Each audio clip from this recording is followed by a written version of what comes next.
In 3, 2, 1. John, are we live? We are live. Holy smokes, our first ever live streamed Wheelhouse. Welcome, guys, to our first episode that's actually live streamed. We've recorded a couple, pre-recorded a couple, and now we're going to go live. So I'm going to reintroduce myself for those of you that don't know me or end up watching this back when we do our 1,000th show like Joe Rogan and John and I are famous. My name is Dadkhah. I'm the owner and attorney at the Dadkhah Law Group. I am an owner and realtor at Main Street Real Estate Group, the CEO of a new tech company. The only reason I say that is because I am a passionate entrepreneur, and the idea of being an entrepreneur is what kind of launched Wheelhouse. John and I wanted to showcase local entrepreneurs, business owners, charities, comedians, just local influencers who can teach you guys things, teach us stuff, just talk about their struggles, successes, and just get local influencers on the show to talk to you guys in a TV show-esque netcast. So it's going to be one guest, bring on a second guest. We're going to have a roundtable discussion about a various amount of different topics. And today's first episode is going to be Facebook Live, YouTube Live, and I think anywhere else we can go live. So I've introduced myself. My partner in this is John Lally. John, can they see you back there? Yeah, they can see us both right now. How you doing, Mo? Oh, cool. So I got to make sure I'm on screen. I'm not off right now. Exactly. I can't do anything crazy with my hands. Having fun. So John is going to be the guy behind the cameras. He's the director and producer of the show. I'm going to be hosting it, and we're at least going to have 2 guests on every time. Today, our first live show, we got 2 amazing guests. They also happen to be 2 pretty good athletes, so we're going to talk about that in a little bit. Our first guest is Ryan Cotter. He's smiling. Ryan Cotter is a mortgage professional. He is also the creator of the Real Estate Rumble, which is the first charity we're going to be showcasing. The Rumble is going to be on May 17th. If I screw these dates up, let me know, Ryan. And our weigh-in is next week, April 18th at Bottle Blonde. The Rumble is something John and I are really, really passionate about. It's one of Chicago's leading charities. It raises a crazy amount of money every single year for the kids. I think it raises more money than any real estate-related charity in Chicago, and we'll talk about that in a second. It's amazing. And John and I have been involved in it for the last couple years now. I boxed in it 3 years ago. John has been filming the Real Estate Rumble and the show itself for a couple years. So we love it. We love what you guys are doing. And welcome to our first live show, Ryan Cotter. Oh, and before I let him speak, he also has an issue with, and I don't know who it is, the National Boxing Association. They're definitely not listening, but if they listen back when we're famous, yeah. Cotter has an issue with his 1994 boxing ranking. He was not happy about the fact that he was ranked number 4, and we'll talk about that in a second. It's actually the National Collegiate Boxing Association, the NCBA, but that's... Are they still around from 1994? I've let it go. You let it go? I've let it go. I don't think he has let it go. I let it go. What's going on? Nothing. Thanks for having me. Thanks for coming. So tell us about the Rumble. Your dates were correct. I was going to write those down for you. The weigh-in is May 18th. Put them up in front of my face. Yeah. May 18th. Oh, sorry. I messed it up. April 18th is the weigh-in event at Bottle Blonde, and then the actual event itself is May 17th at the Park West. Tickets are available at ChicagoRealEstateRumble.com. www.ChicagoRealEstateRumble.com. Yeah. This is your which year doing it? This is our 5th year here in Chicago, and we're going to be doing our 2nd year in Los Angeles. And Miami's next year, right? Because we had Albron on, Albron Hanna, a couple weeks ago, and he was doing the pre-recorded Wheelhouse, and he said Miami's looking good for next year.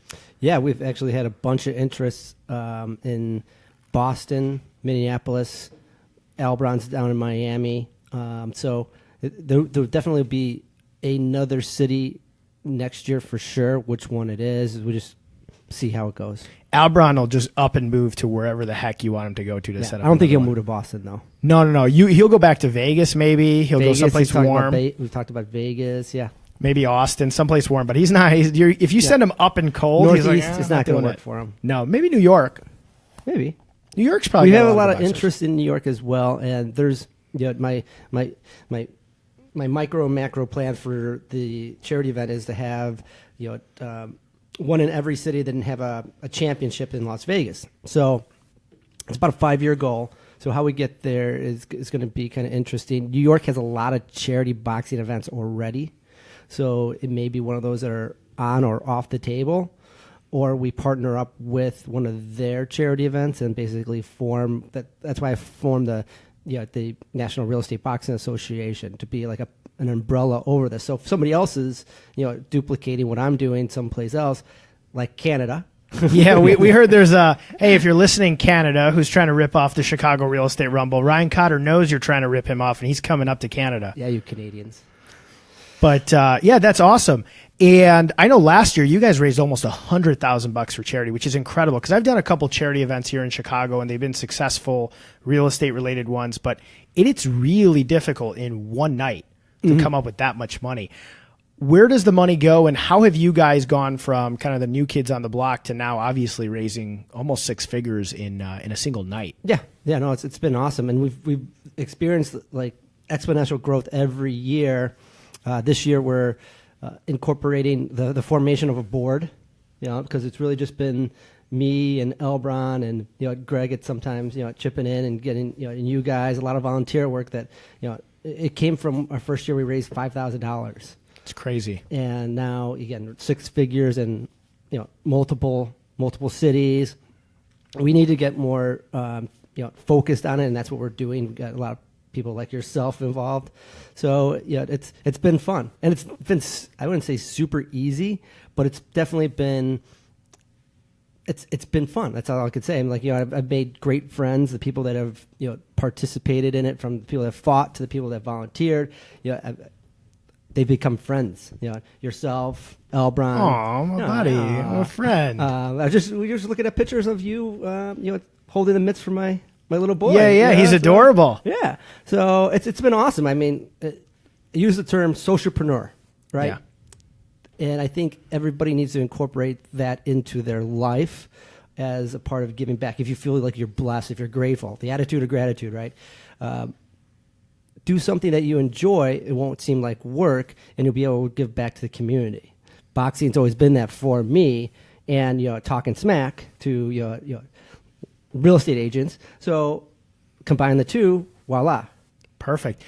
When did you start boxing? Because you said it was a passion. Yeah, so you started when I was like 12, I think. I did the silver gloves, golden gloves, kept in the college boxing team, did a bunch of, like me and Lawrence were talking about, charity events, to stay in shape. So been active. Kind of fell off the bench for a little while there. It wasn't so bad. I went a couple rounds with Cotter on Sunday. So I'm trying to turn the ship around. I mean, pants are getting tight, and so there's no more notches in the belt. Yeah. So got to start working out. Well, I had got to the point. I was telling John before the show started, I gained like 30 pounds, and I buy my suits nice and slim so that if I gain too much weight, I let myself know I can't just go buy fat suits now. I have to lose weight to get back in my normal size suits. So I just like lost 30 pounds. So now I can, John probably can't see this in video, but I can actually button this suit. I hid that intentionally. Yeah, you moved it up. We did.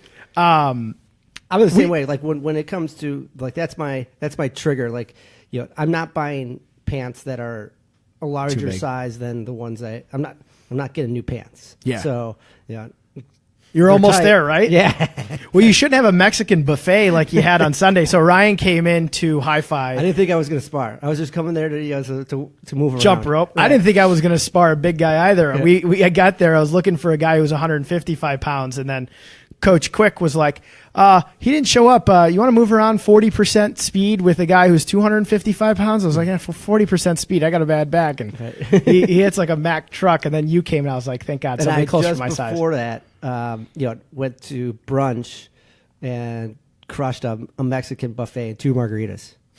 That was not advisable. A recipe. Anytime you want to spar, that's like legitimately what they tell you.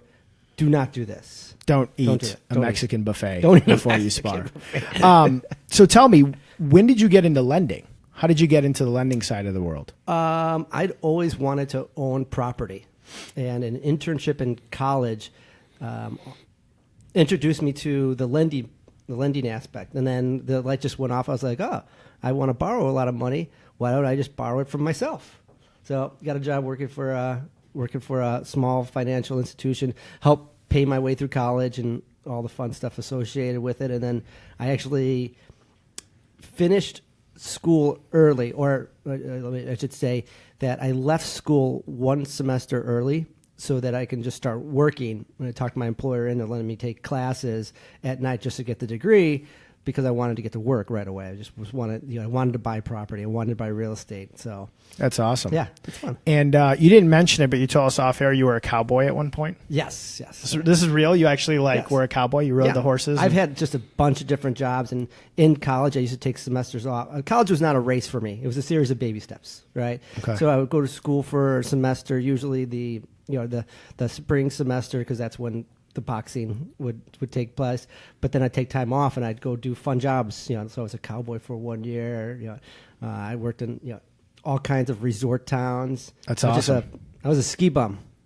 No, that's awesome because you gain an appreciation for hard work when you have to work a ton of different jobs. I remember when I was a kid, I did college pro painting, I delivered food, I worked at a catering company, eventually started personal training, went to law school and stuff, but I worked a lot of odd jobs that made me appreciate how much hard work goes into actually making money. Oh, yeah. I remember my dad used to be like, you make $2, maybe you take home $1. And I never understood that concept. I was like, wait, how does that work? I make $2. I don't actually take $2 with me. And he's like, no, you make $2. You might have $1 left over. And now fast forward 20, 30 years. I always and I had get it. at least 2 jobs in college. Like even when I was, training on the box team, I was like a waiter on the weekends, and then school. So I always had legitimately 3 things going at once. Nice. What's going on with the Cotter? Do you call it the Cotter group, Cotter team, Ryan Cotter group? No, we don't call it the. What do you call it? The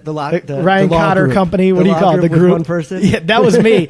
When I first opened my law firm, I was like, do I do Dadkhah Law group? And if you remember, I don't know if you watched Entourage, where E had his group, and it was a group of one. So when I did the Dadkhah Law group, my buddies were like, hey, did you hire somebody? And I'm like, no, it's just me. And I'm like, group sounds like it's powerful. It's just me, and me was the group. And now we have 2 people, and we're hiring a third. So now we're legitimately like a group. Because even 2, I'm like a duo. Yeah. It's like the Dadkhah Law duo, and now I'm like a group. Can I make that your official nickname, Law Group? The Law Group? Just Law Group. Law Group? When we're sparring, and I'm trying to instigate you to hit me harder, I'm like, come on, Law Group. Yeah. Come on, Law Group. Duo. That'll piss me off. Come on, Law One-Off person. I'd be like, yeah, you're right. So what's going on with the Cotter team group person? These are good. In what aspect? Again, I always have 3 things going on. So that could be the family, that group. That could be the work group. Okay. Yeah. What's going on with you guys? Oh, we're going great. I'm part of a joint venture with the Conlin Real Estate Group, and cool. It's going awesome. Again, surrounded by good people, so it's fun. I like getting into the office early. I'm in tunnel vision. I don't get up for lunch, and I'm there and I'm banging it out, and then I'm clocking out at 5:30 to run home to the little guy. Yeah, because that's the big thing is, and Lawrence is going to be on a little bit. He's getting married soon. I am like a madman when it comes to working, and I want to have kids. Like for me, like I want to have little kids, but my work is so bad. I got to set myself up in a way so that eventually I have the ability to walk away at 5:30 and go home. Because right now I'm working till like 9, 10, 11 o'clock, working out, then working till 2. If I had a kid, that would never work. So has that recently happened where, because I know you're relatively a new dad, couple years in, where you go home at 5:30 now and you've kind of set that as the hard stop so you can get home and play with the little guy? You have to do that. And you find when you do that, you actually become more productive in that time when you're on, right? So, and people respect it. I tell them like, hey, I love spending time with my family. So I'm going to be available from these times, and you respect that, and I respect you. So call me during the time. I mean, if you can call me during that time, I'm not going to be like mad at you, but just know you might not. You're more than likely not going to get a hold of me. If you do get a hold of me, it'll be a surprise. But you're not going to get a hold of me. That's important. It's setting expectations. Yeah, I listened. Again, second guest here gave me a recommendation to listen to Tim Ferriss's, How to Say No. Tim Ferriss. I think it was How to Say No. Yeah. And I've been trying my best to do that because I'm very bad at time management and work-life balance. So I just say yes to almost everything. And I've been trying to say no to certain things. So that's good. Did you was the kid the deciding factor? Like, I got to say no to people? Because in our business, in real estate in general. It didn't. It happened probably it had to be like right after hearing something of that same situation with Tim Ferriss. And then I've also listened to Tim Ferriss as well. But really, when you're trying to develop professionally, you listen to a lot of experts, right? And sometimes they sink in, sometimes they don't. There's the old adage, when the student wants to be taught, the teacher appears. So you basically got to want to do it. Right. So when you want to turn it off because you have something else, and it wasn't, I'd say probably till about maybe a year and a half ago that resonated with me, and I started to begin to implement it, because it's not going to happen overnight. Right. Right. Yeah. It's still not 100% with me, because after you get home, you start with that stage of all right, I'm just going to make phone calls in the car till I get home, and then you're at home, and then you're disconnected, and you need 30 minutes to decompress, and everybody wants to jump on you. So you gotta you get better at it. So where the last 10, 15 minutes of the car ride, I'm focused on getting into the house, being super happy, and being energized with them. Nobody wants to see me come home and be like, wow. Right. Yeah. Especially wife and kids definitely don't want to see that.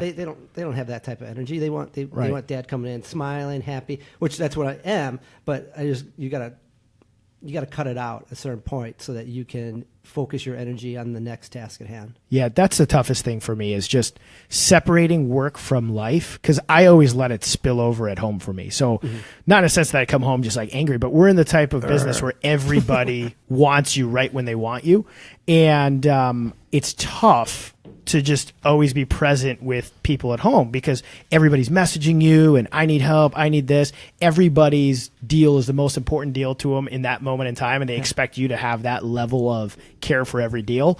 And you can, but without jeopardizing your happiness at home. So that's good that you're doing that. If you had a piece of advice for people who are listening, because we want to give you guys advice as much as we can on the show. If you had a piece of advice for somebody trying to get into kind of a business workforce, be a business owner, what would that one piece of advice be, or a couple pieces of advice? Yeah, I mean, I think the main thing is, just like I was saying, be a student. Understand that if you're just coming into the workforce, you're not done learning. It's just like the beginning of the beginning of your journey. College teaches you techniques to learn, right, that you're going to improve upon. So embrace that. Find out who you want to emulate, what person that you want to be exactly like.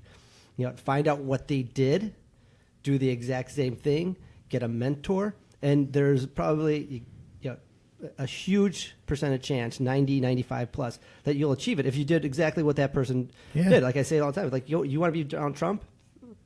Well, he had a background, obviously had hundreds of millions of dollars. For those of you listening, I don't want to be exactly like him. There's aspects. Right. As an example. I'm just kidding. I know what you're saying. If you do what he did every day, if there was a book that told you what he did every day, every second, and you did everything that he did every minute, every second, you end up pretty close to where he's at. It's not rocket science. It's just discipline to do the same things over and over again. Getting a coach. I think you should have multiple coaches. You got like a personal trainer. You got you could have a pastor or a priest, spiritual leader. You could have a mentor, an older gentleman for the whatever season of life you are in. Life coach. If you're younger, probably get somebody like in their 30s or 40s to mentor you. You're not gonna and you're not gonna get like an 80-year-old guy. Right. But if you're in your 40s, your mentor's not going to be 56 years old. It's going to be somebody at the final seasons, right? So all of you guys listening past your 60s, you're in the final season according to Ryan Cotter. Seasons are about to end for you. Yeah, but that's great advice. That's the one thing that I didn't do enough of, that I'm trying to make up for now. Yeah. Read a bunch of books. We talked about with audiobooks now. I mean, you could just punish Audible. books. Yeah, crush them, right? So the old adage of not being able to read fast. I mean, in Audible, you can speed up the books, right? So you finish the book in half the time. Yeah, I love that. I tell everybody the path to success is out there, and you just have to learn it and apply it consistently all the time. Mm-hmm. It's one of those things where I tell our real estate agents when we are coaching and training, guys, you want to be the best agent in Chicago, the really good agents, what they do is out there for you to learn. It's the same thing with basketball. You want to learn how to be the best basketball player? Figure out what Michael Jordan and LeBron James did, and implement it. So I love that. I love that you use Audible because I'm in the car a lot, so I use Audible a ton. And this might be the perfect segue, John, to our next guest because he is maybe the guy who motivated me the most, him and our jiu-jitsu coach, Jay Valco, actually, to read more. And I got Audible because of him, and I'm listening to a bunch of books because of him. But I want to give him the proper introduction. Our second guest is none other than we nicknamed him, I think females nicknamed him Stunning Lauren Stunning.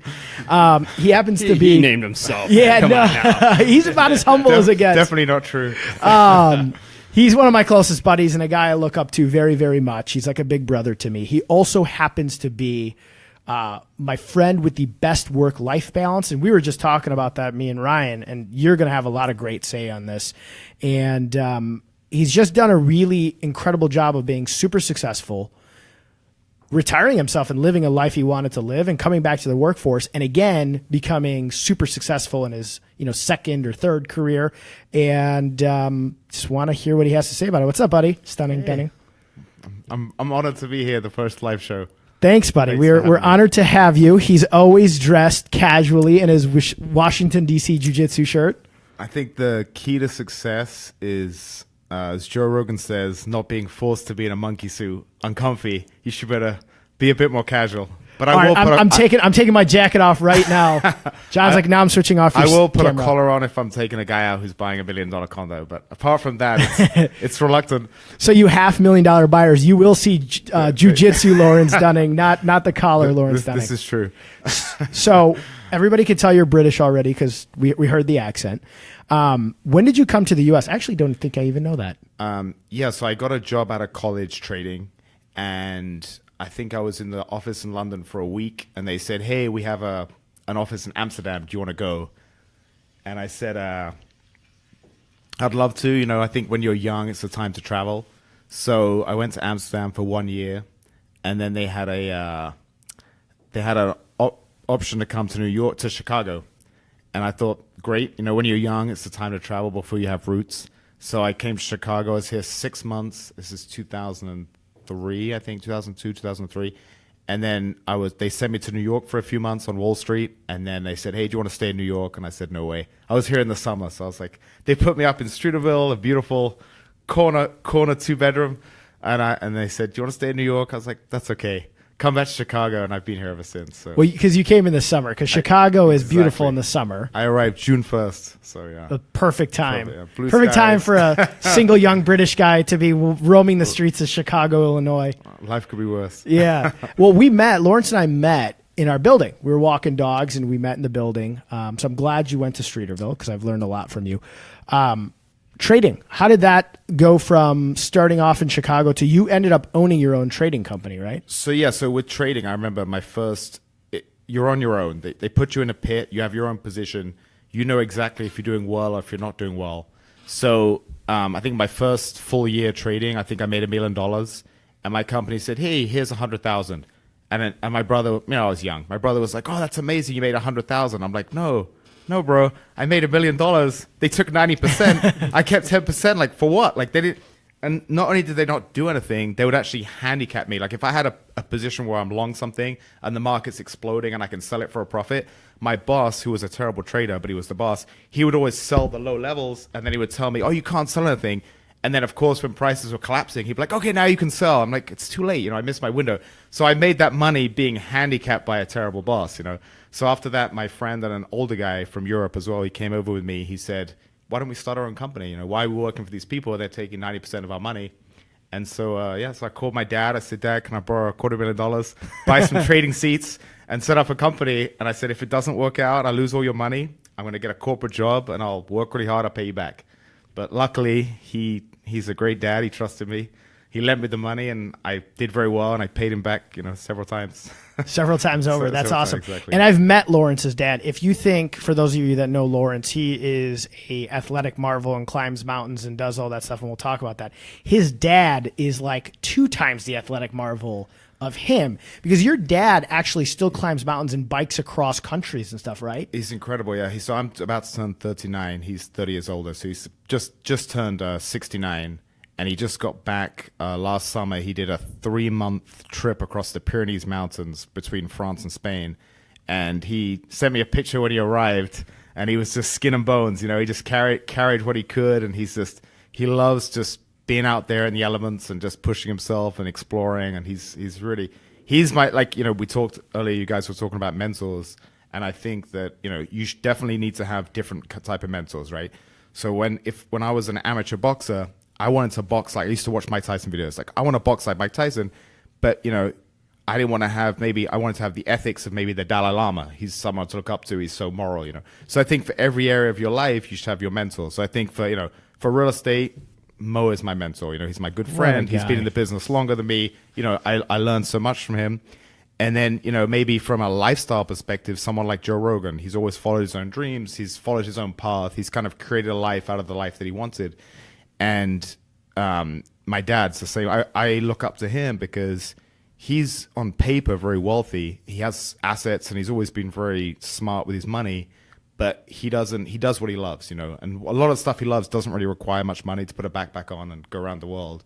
But he's doing what he wants to do. He's not stuck in that rat race where, you know, I want to buy the latest car and I want to, you know, update the house because it's been 5 years. And just it's very hard. We live in a very superficial society. And I do enjoy nice things like anyone else, but you just can't let it take over your life. You have to be doing things for the right reason. And I think, you know, I don't know if Elon Musk dresses nice, but, you know, someone like Steve Jobs, he wore the same black turtleneck. Obviously, his scorecard was, you know, changing the world for the better. It wasn't about, you know, how many zeros in his bank account. So I think you have to be doing it for the right reasons. Yeah, I look up to you in the work-life balance. So my dad was a workaholic, almost like I am, but his whole life.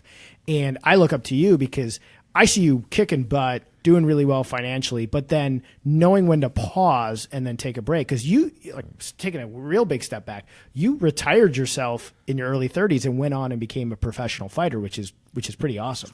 Yeah, I think, but, you know, I made a lot of mistakes, though, unfortunately, because in my 20s, I was all about being a success with my career. So I didn't really understand how much money I had until it came down to the fact, I think I was just about to turn 30, and I drove my ex-girlfriend's beat up Chevy Blazer. I remember that thing in front of the building, I think. You could hear it coming. She had an accident with it, so the front quarter was smashed in. It looked like a T-Rex took a bite out of the front. You could hear it coming 2 blocks away. You could hear it made this horrible noise. I'd get pulled over all the time. Police looked at me. They're like, this poor guy is broke driving this thing.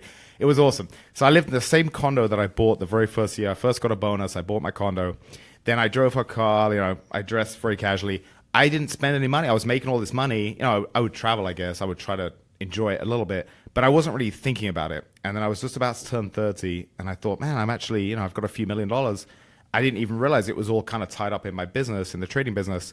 And I looked at my life, and I said, well, what do I do? Every day, I get to work at 6. I trade till 3. I have lunch. I take a nap at the office, and I go straight. At the time, I was boxing. I go straight to the boxing gym. I come home at 9, exhausted, have some food, unwind for an hour, and then go to bed. And at the weekends, great, I don't have to work. The market's closed. So I work out 2-3 times a day. And then, so I was like, well, that's obviously my passion. And you have to look at your life. You can be an incredibly, is it Rupert Murdoch and those guys, you know, they're in their 70s and 80s, and they're incredibly successful. You can be very, you know, as an older man or older woman, you can be very successful in business at any age. And at the time, I thought, man, I could be 80 years old on a yacht in the south of France trading from my computer. So I've got a lifetime to make money, but I have a very small window to do anything athletic. You know, so that's why I decided at 30 years old, I was like, you know what? I'd won the Golden Gloves as an amateur. I was doing jiu-jitsu. I got my blue belt. And MMA was just starting to, you know, to get kind of famous. And I was like, that would be such a challenge. You know, I'm naturally I was a very shy kid. And I'm definitely not the type. There's some type of fighters that if they weren't fighting professionally, they'd be fighting on a Saturday night after, you know, they've had 5 drinks. They got that. I was You're never that not type. at all. No. I've never seen you like get angry at anybody Right. physically. Because I'm always so tired from training. But no, but so I thought for me, I think one of the scariest things was kind of like when I was an amateur boxer, I was terrified. I looked at my opponents and I was like, I don't want to fight this big jacked guy. I've got no problem with this guy. I don't want to fight this guy. So it was always about, facing the fear. And I think that's when I was like, I always had a fear of being an old man with regrets. And I think that was the big thing when I was 30 years old. I was like, if I keep my current projection, I'm going to be 50 years old, multimillionaire, and thinking, well, for what? I can never go back in time and do these things that you can only do when you're young. So I decided I gave my trading company away to one of my good friends who's still trading, Luis, and I took about 6 months to kind of transition. I had this thing in my head where I thought, well, if I work, a hard day in the trading pit and then I come home and I work out, I was like, it's going to be so easy. I'm going to get up in the morning, have a hard workout, come home, spend an hour learning Spanish, watch jiu-jitsu DVDs, then I'll go back to the gym a second time. I had no idea, just training twice a day, 6 days a week, how much it takes out of you in your early 30s. It takes a lot out of you. So it took a while to get going. And then I spent 5 years. I probably trained for 20. I had one amateur MMA fight, 9 pro fights, and I probably trained for about 20. But I had last minute people dropped out last minute all the time. I remember you cutting so much weight and then people pulling out last minute. That's awful. I remember that. I pulled out of one fight about 2 weeks out because I had my hip was really locked. I couldn't get out of the car after the gym, so I was like, that's probably not a good time to fight. Apart from that, I had about everyone else pulled out last minute on me, which is very frustrating. They got scared. And well, you know what people do? People sign up. They're like, oh, do you want to fight like in 6 weeks? Yeah, I'll fight in 6 weeks. And then after about 5 weeks, they're like, actually, I haven't trained that hard. My weight's kind of high. I'm not really in shape for this, so I just pull out. I think that happens a lot because it's not the UFC. You're not getting crazy amounts of money. So people are doing it more at my level, the local level. It's more for the love of it and the challenge. Yeah, because there's no money in it. On the local level, yeah, even when you get to the UFC. Even though, the bottom guys in the UFC, I mean, they live on sponsorship and they live very humbly. Can't live on much sponsorship anymore because of Reebok, because Dana White did that Reebok deal, so they don't have that much. Yeah, I mean, left. there's videos. It's really sad.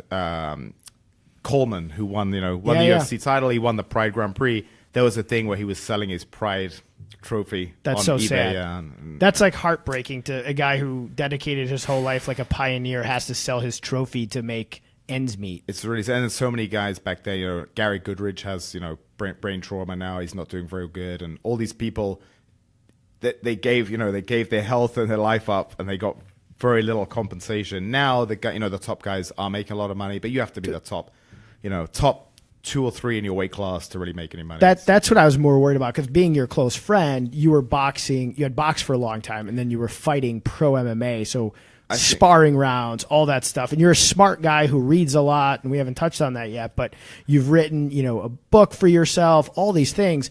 I was like, man, how much longer is he going to let himself get punched in the head? I will say I'm glad. I had a girl I was dating at the time, and she actually told me she wasn't the best girlfriend. That's why she's ex-girlfriend. But the one thing she said that was nice, she just said, you don't have anything more to prove. Like you got to look after yourself. But then I had one of my great friends in England, Robin. He called me and he said I had a couple of wins in a row, and he said you got nothing else to prove. He said you're 35, you've got to stop. And I said, what? I just want to do one more. I want to do one more, knowing it's my last fight. And that was a huge thing. And I don't know how much you want to talk about this, but I've been searching for happiness. I've been obsessed with trying to search for happiness for 15 years. I've got a whole shelf at home of books on happiness and finding happiness and the secret to happiness. There's a lot of things that I think, try to do things where you're in a flow state, or try to do things from an altruistic state. So all these different advice for happiness. But I think the biggest thing, I think Benjamin Franklin said it, but I could be wrong. He said, the secret to happiness is deciding to be happy. And I think it's about changing your perspective, because any one of you that's had the privilege to go to Africa and just see, or some other, Southeast Asia, some countries where if you make $2 you're in the top percent.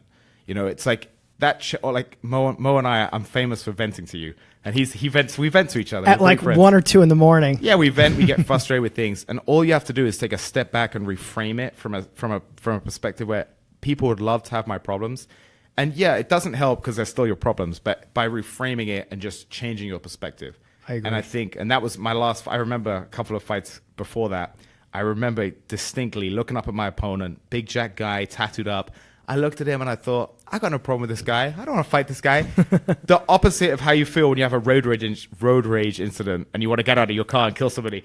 It was like, I always wish I felt like that before my fights, but I was always like, I don't even know this guy. Why am I going to fight this guy? What's funny is you and I don't have like outward aggression towards anybody until we're on the road. Yes. We do have road But rage. you know why? Do you know why that is? I know, I don't. Because when you're driving, you don't realize it, but from a subconscious level, you're operating on a 7 out of 10. You're driving at fast speeds, tiny fractions of a second, someone pulling out, you can have a crash. So without even realizing it, you're not like on a conversation, if someone upsets you, you're going to be operating on a 1, and it's going to take a lot to get you to a 9. But when you're driving, you're subconsciously, you're kind of stressed, but it's at a subconscious level. So when someone cuts you off and you avoid a near accident, you're ready to get out of the car and fight. So Yeah. So no, it's tough for us because we drive all day. Nobody wants to get in a road rage fight with you because you don't look like you're going to kill them, but they'd be in a lot of trouble if they got out and started kicking your car or something. Cotter, you don't look like you would like. You got the glasses, the tie. You don't look like you're going to beat somebody up badly. I was saying either. the exact same thing. Like most of my fights I've started off, and they'll do the cutaways to you, like if it's like they got the screens going, right. They'll cut away to like to me, and so at the end I always see like videos. They give me videos, and I'm in the corner, I'm smiling, I'm just like having a good time, blah blah blah. They cut back to the other guys all like, I was like, why is he so upset? Like what the hell? Like we're just just gonna punch each other in the face for a little while. Yeah, because it's more sport. Like when you see two people get in a fight and they haven't trained, I feel like if you train with people in a gym, you figure out like this doesn't have to be like I'm gonna kill this guy. But some people need that to get themselves crazy. Yeah. Well, I think that's I've had some road rage though. I will. I'm not gonna. All through. So, just. I think that's a great point though. That's a great point. That's a way to look at life, though, isn't it? It's like we have to compare ourselves to others because if you don't have any comparison, you don't know where you are. But ultimately, we're only competing against ourselves from yesterday. So I think the competition comes from 2 Greek words, kom and patia, and it means to come together. And what you're doing is you're coming together with somebody else to get to that next level. Like you need an opponent to get the best of you out of you. Yeah. And I think that's the way I always looked at it. I love my opponents because without them, what would I have? But I think people that take it personally, it's kind of silly. Going back to what you said about first world problems, happiness, I love that because I vented to you and you've changed my perspective. It's funny, John and I were talking about first world problems. We were talking about getting 1,000 followers on Instagram while we were setting the studio back up again. And I was venting about how I got to 1,000, then dropped to 980. And John goes, first world problems. My heart broke for you, man. John's like, poor guy. He's like, I don't care about your 1,000 followers. Come back to me with 50. But no, I think you're right.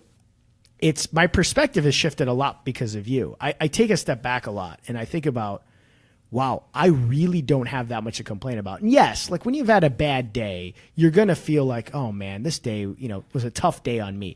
But from a perspective standpoint, everybody sitting here has an incredible life, comparatively speaking to other people. And I think that Tony Robbins is famous for saying that most problems are due to fatigue and exhaustion and frustration. So it's always a tiny thing and it's like the last straw. So he said most of the time when you're having you're likely going to be hungry. So at a subconscious level, you're ready to fight for your You're food. hangry, as people say. And he said hangry. if you have a glass of water and 5 macadamia nuts, sit down and just take a few breaths. Normally that's enough just to get you from an 8 to a 5 or 6. Just the simplest, smallest things.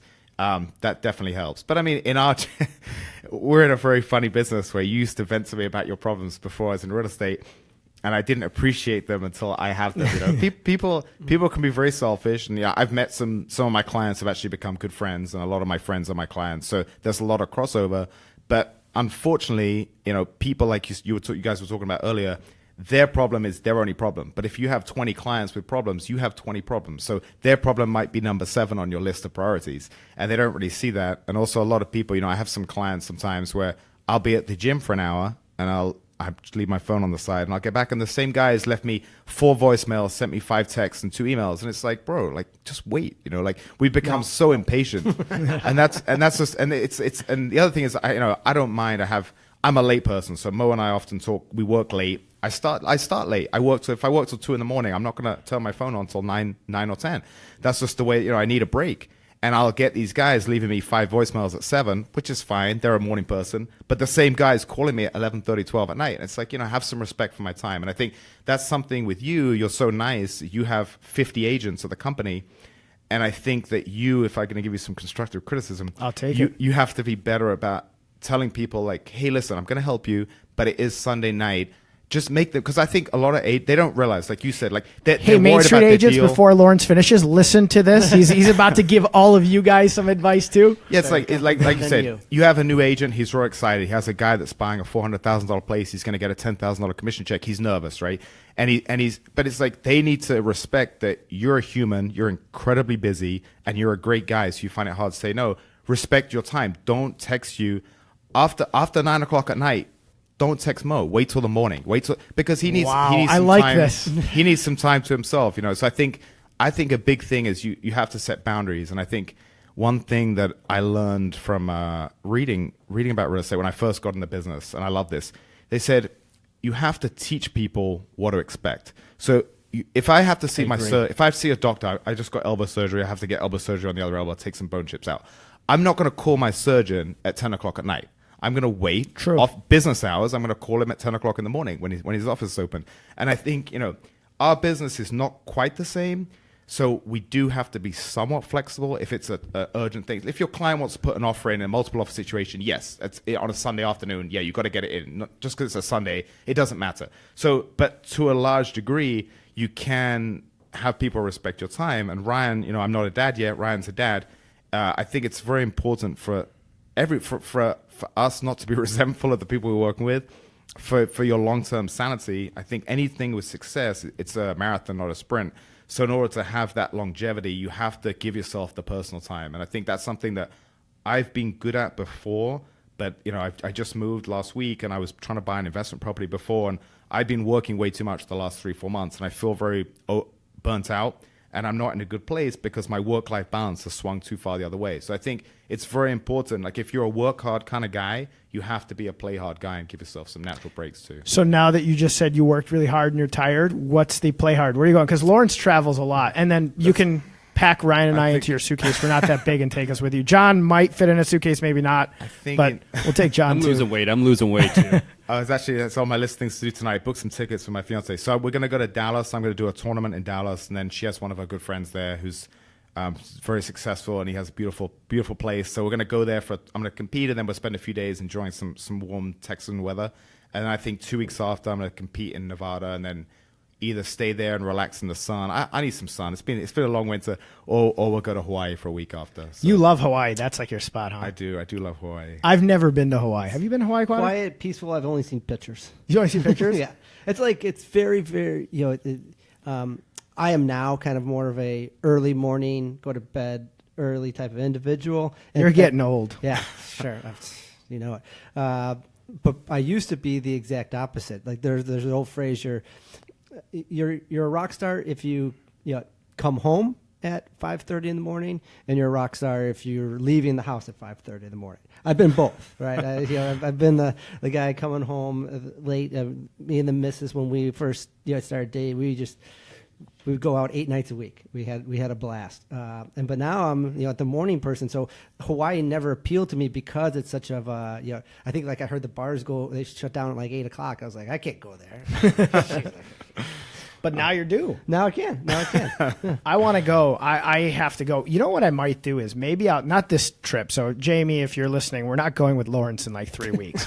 But maybe one of the times you go, because you're like the Hawaii expert. I'll go with you and. But it's really cool. So one of my good friends, Eric Moon, he's a surgeon, and when I was shout out to Eric, by the way, he's we great. all love Eric. When I was fighting, he would help me with my medicals, and he's just become a good friend over the years.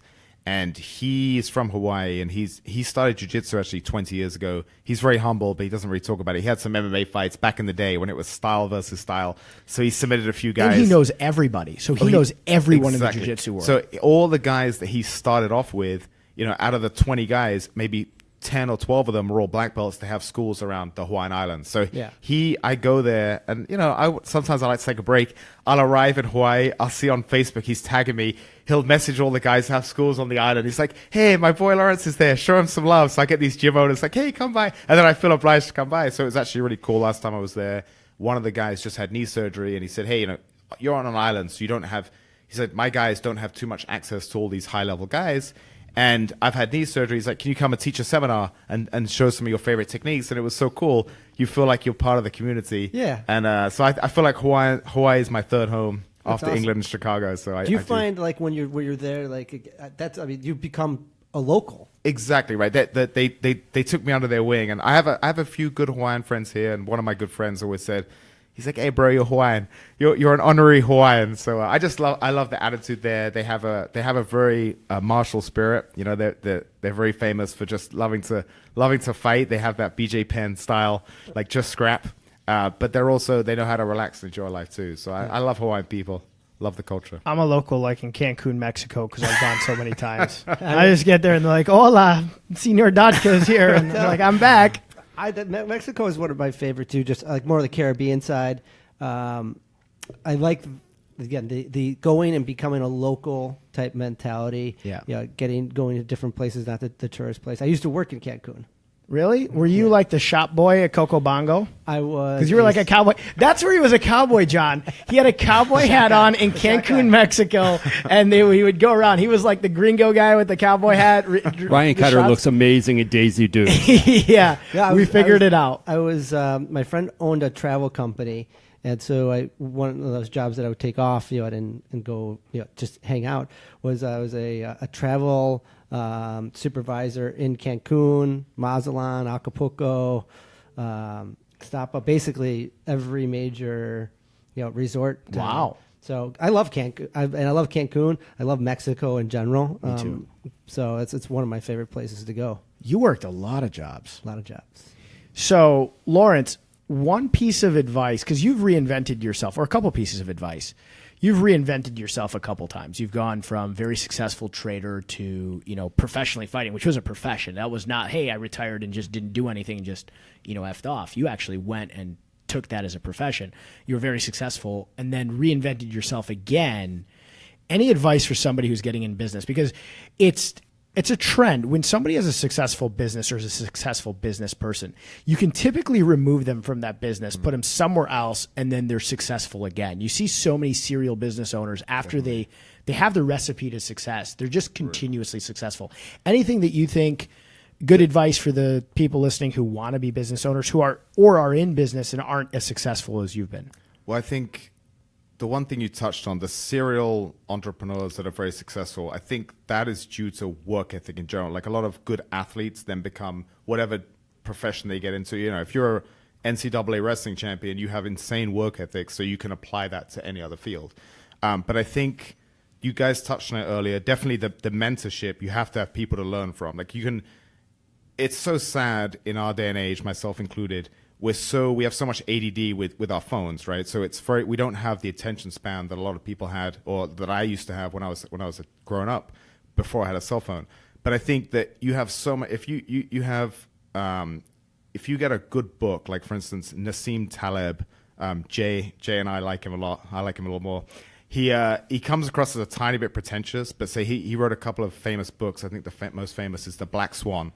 If you read one of his books, I've learned so much about life from reading that book. Not only he has a background in finance, but he's a very big believer in just taking time for yourself. He has a trading company now, but he's famous. He says a professor every 6 years takes a sabbatical and they work on something, a project or something.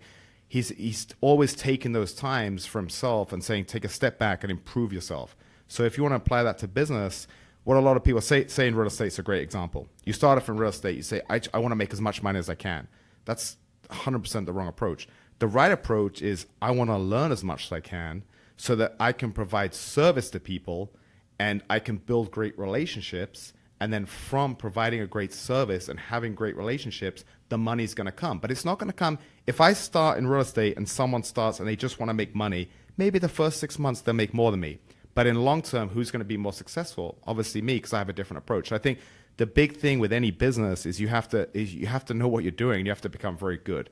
So I credit you. I mean, obviously I read widely in real estate when I first started, because I didn't want to be that guy when I'm out with somebody and he's like, hey, how do I do this? How do I do that? I want to understand everything. And I was very conscious of the fact that I was new and I didn't. and I picked your brains. We used to walk our dogs, almost every night. We lived in the same building, and I pick your brains without even realizing. Just in our conversation, half the time you might not even realize. I learned so much from you over the first few years just from picking your brains. So you were my mentor. I'm working on actually providing, actually knowing what I'm doing, but also relationships. I think that I have a good relationship with a couple of developers that are, I get access to off-market buildings and things like that, and it's going to really help my business. But it took, I didn't make any money from those relationships for the first couple of years, but I wasn't trying to make money. I was trying to build something. And I think that's the key is patience and just getting the expertise first, and then, the success will come. I love that. That's great advice, especially for realtors, because I know we have a lot of realtors listening. I know you have a lot of realtors listening, Ryan. John does. I do for sure, but any business owner in general. I had somebody a few weeks ago say, hey, listen, I just got my law license, a year ago or something, or 6 months ago. I graduated, I got licensed, and I'm getting a real estate license right now. I want to be where you're at in 2 years. And I said, good. And I'm going to sit down with this person and try to teach them the blueprint, because I'm a believer in giver's gain. I'm a believer in teach people. You don't need to hold your information close to your chest. That's a big part of why we're doing this. We want to teach people. We want to teach entrepreneurs. We want to put the information out there. But I think people think that success happens overnight. And I've been at it for a decade now. There was a guy that was on Oprah Winfrey's show, must be nearly 20 years ago, because I was still in England. And he said, it's always twice as hard to make half the money you thought you were going to make. Yeah. So basically, you have to work twice as hard, and your results will be about half of what you expect. And so what you just said is great. I think Leonardo da Vinci said, poor is the student who doesn't exceed the master, because the master's giving him the blueprint. So yes, if something took you 6 years and someone follows your blueprint and you had a lot of trial and error, but they can start from your methods at the beginning, maybe it will take them 4.5 or 5, but probably not 1 or 2. And I think that everyone, especially in our society, we want the results without the work. And that's why that most of the really successful people, that they love the process, who's the guy that has the Bill Gates? Rich guy. Yeah, he loved coding. He didn't care about money. He was a geek. He was a nerd, and he loved coding. And he would spend hours and hours in high school. Mm-hmm. He would just be there all day, and he got really, really good because he loved it. He wasn't doing it so he could have the world's most successful foundation and be the richest guy in the world. So I think that's my big pet hate. And you see it in jiu-jitsu too. One of our good friends, Christian. He's been doing jiu-jitsu 10 years, and he submitted some new guy who'd been training 6 months, and the guy's cursing, and he's all mad. And Chris turns to me and says, what does he expect? I've been training 10 years. The guy's been training 6 months. Of course I'm gonna beat him, Right. Unless he's a phenom, which, does happen occasionally. But in general, people get frustrated because, they're not where they want to be today. And actually, that's a good thing about happiness is I'm not where I want to be, right? Otherwise, I wouldn't get out of bed in the morning. I'm striving for something. You're not where you want to be. Otherwise, you would just stay in bed all day. You've got everything you want, right? So all of us are not where we want to be, and we're all striving to improve ourselves and get what we want to get. But if you live like that, you're going to have a very unhappy life because you're always going to compare yourself to other people. And again, I was mad at you because I was trying to give you you'd had a bad day, you were venting, and I was trying to give you some compliments. And I said, Mo, you've come so far, you have all these businesses, and this in particular, I'm really happy for you. I think this is a great one. And you said, yeah, but I'm not Elon Musk. Or you said some comment. Listen, there's 7 billion people. If you compare yourself to Elon Musk, is pretty much top 2 right now, 3 in the world. He's incredible. You could end up being top 10 out of 7 billion, but you're still up 6. You're comparing yourself to number 1. That's good advice. And my old trading boss, who owned my trading company when I moved here, very, very wealthy guy. He lived in a building when Britney Spears was doing very well back then. And he was like, oh, yeah, I'm in a condo building with Britney. And he was complaining because she has more money than him or something. And I remember thinking, she had more money than everybody for a while. But he was complaining to me. I was a new trader making a $40,000 salary. And I was like, I don't want to hear this shit. Why are you complaining to me about this? So I think it's the key to success is not being where you want to be, because no successful person is where he wants to be. You're always striving. But being happy that you're on the path to where you want to be. And I think that's something that I've worked a lot recently because the last 4 years I've been rebuilding my second career in real estate, I'm closer now than I was 4 years ago, but it's been a journey, right? I'm rebuilding, but I'm happy that I'm taking the right steps. And I think that's very important because ultimately no success is worth anything without happiness, right? Like we do everything because we think that it's going to make us happy. But from a biological level, we're fighting our genes. We didn't survive here. Our ancestors didn't reproduce, and we're not here because we were happy. Because if you're happy, you're just hanging out. You're going to get eaten by a saber-toothed tiger. So there better be none of those in River North when I walk outside. Right, but I mean, you get the point. So of the course. point is that we're always, so it's in our genes not to be happy. So that thing with adaptability, they say that 6 months after someone becomes a paraplegic, their happiness level is not that much different to before they were injured. Same thing with, you come across extreme good fortune and you have, a long lost relative you didn't even know died and you get left 10 million. You have a few hedonistic weeks of partying. 6 months later, your fundamental happiness, it hasn't changed. So I think that's very important. It's not the actual external events that make us happy. It's appreciation for where we are and what we're doing. And I think that, for me, if I had to sum up happiness, it's going to be that Benjamin Franklin quote, deciding to be happy, deciding where you are is good enough to be happy. It doesn't mean you're not striving for things, but it means you're striving them from a perspective of being happy where you're at and appreciating for what you have got. Because you can always look at your cup and say, it's half full and focus on what you have, or you can focus on what you don't have. And I think you're a little younger than me and you're a little bit more entrepreneurial focused. After I had my first success in trading, I lost interest I realized that it didn't really do much for me. So I'm kind of striving to be more like my dad, and trying to work less and experience more. But I think that focusing on what you do have is just, it's got to be the thing that we strive for. And being grateful. Yeah, exactly. Being grateful. One of the best tactics I've heard about changing that mindset, which is the day is comprised of mindsets, right? Yes. Yeah, you start with one mindset or you start with another mindset. And to start with the best mindset is to wake up. There's a book called Miracle Morning. Not sure if they break down what you should do every morning. The cliff notes of the book are wake up 1 hour earlier and do these 6 steps. One of the steps is, just think for 10 minutes about what you're grateful for. Because when you start off the day with a positive attitude, that reframes your whole day. Whole day. Exactly. That's whole day. amazing advice. And then, because there's challenges that face us every day. There's difficulties that we have to deal with on multiple levels. Like we all in real estate, we're therapists for a lot of our clients, right? Yeah, exactly. Right. So you got to be able to take that what they're projecting, give a little empathy, reframe it. But if you start your day off with that gratefulness, and then something negative comes across, the fire comes up that we have to put out, right?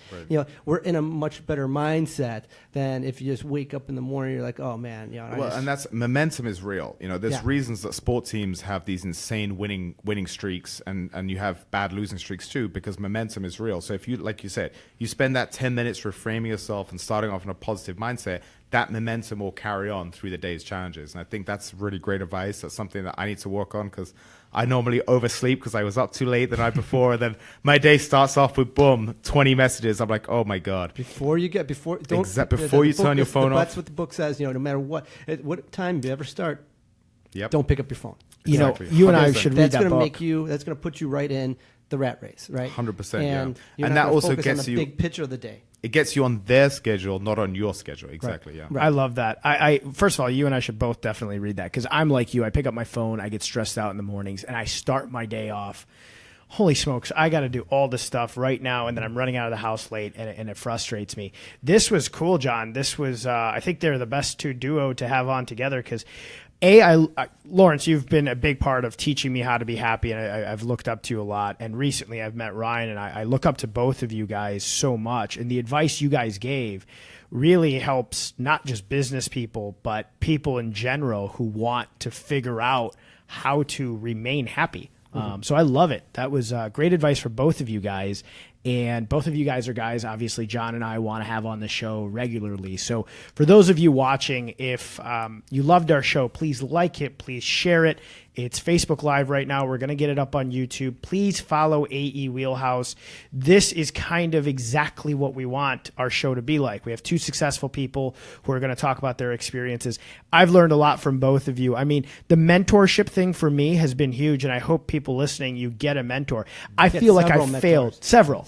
I feel like I failed at that so far. I mean, I look up to people. You're a mentor of mine. My father's a big mentor of mine. I've had mentors in different things, and I feel like leaving this show today, I want to go figure out how to get more mentors because I think it's huge. Just a quick little thing. Find that person that you need in that specific part, and you have to ask them. And then you might even have to court them a little bit. Like, hey, I'm going to ask you to be my mentor. I'm going to come back to you if you'd say no right now. I'd like to read. Please don't say no to me. Yeah, please don't say no to me. But sometimes in seasons in life, people are busy. Right, of course. It's not that I don't want you to be my mentor right now, or you're too busy for it. But seek that out. You have to seek that out. It's got to be a driving purpose in your life because that's going to take you to the next level. And I think it's good friends that are kind of in the same path as you. Yeah. It's your duty of friendship to kind of keep your friends honest and keep them accountable. So if you say to me, if you call me one night, we're talking, and you say, hey, I want to have this goal in 3 months. I want to do this. And then a month goes by and you haven't really started the steps to do it. As your friend, I'm going to say, brother, what's going on? You've done that to me a couple times in a good way. No, and I love it. That's great. And I will say, I don't know if Brad's listening, but Brad's been very good in the last 10 years. He's kept me accountable to things too. And he's told me some truths about, bad relationships I was in or things I was doing that wasn't really what I wanted to do. And he's a couple of times pulled me aside. He's very introspective. And he said, hey, buddy, you got to make some changes. And I really, really am very grateful for him doing that. You don't have too many friends because you don't like to hear this stuff. It's not going to make him like you more as a friend. And Brad wrote a book. I did the same to him. He gave me a first draft and I kind of tore it apart and I gave it back to him with a lot of red lines through. And I said, change this. And he was kind of upset with me. About 2 years later, he turned around. He said, brother, I want to thank you so much because all the stuff you said was right, but it took me a long time to process it because it was kind of insulting that you had all these critiques. But he took it eventually. He made the changes. He kind of had the same viewpoint when he took a step back and he wasn't personally offended. And that was awesome, so we both done that with each other a lot. And I think that if you have a couple of people in your life you can keep accountable, I think it's great. No, I love it. And thank you. I mean, you've been that accountability partner for me for now going on 7-8 years. And I had a blast today. Thank you, I want guys. you guys hold me accountable for some stuff. Yeah, we're going to hold you accountable. We'll work on that. Well, first of all, let's hold you accountable. Before we go, we do have to, we're going to re-announce the Real Estate Rumble here. Yep. May 17th at the Park West. Mm-hmm. You get tickets at http://what? www.chicagorealestaterumble.com. Please show up. Please support the cause. The money goes to the kids. Ryan and Albron and Greg and everybody involved with it do such an incredible job. It's an amazing charity. I'm passionate about it. I know John's passionate about it. And I was going to say just one more thing. Sure. Again, obviously, the proceeds benefit Big Brothers, Big Sisters, and Mercy Home for Boys and Girls. The topic that we were talking about today, which is mentorship, the reason why I'm very passionate about these organizations is because Chicago is like ground zero for lack of mentorship in young males, right? So on top of the whole thing, come watch some people get punched in the face, have some drinks, have some food, but look at those two organizations, Big Brothers, Big Sisters, or Mercy Home for Boys and Girls, and being a mentor to somebody in one of those organizations, it's not very much commitment. Really, it really is like people think like, oh, mentor, I got to talk to this kid like a bunch of times.